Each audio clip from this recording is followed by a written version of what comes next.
Yan. Morning guys. Yan. Kaisa naman kami. Oh. Yan. Bukang liwayway na. Wala nang kasunod. Sabi ni Kao Dilon, 80 kilos daw yan, oh. Malaki. Oh.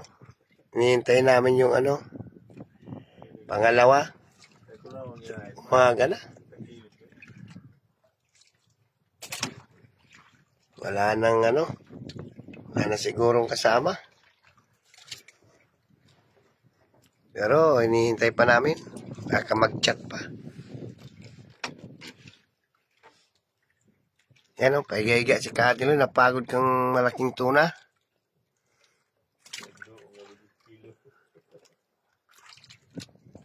Uh, 80 kilos daw, sabi ng kasama ko. Sobrang laki.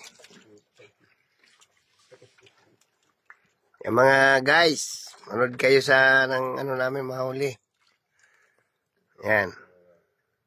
Bye-bye guys.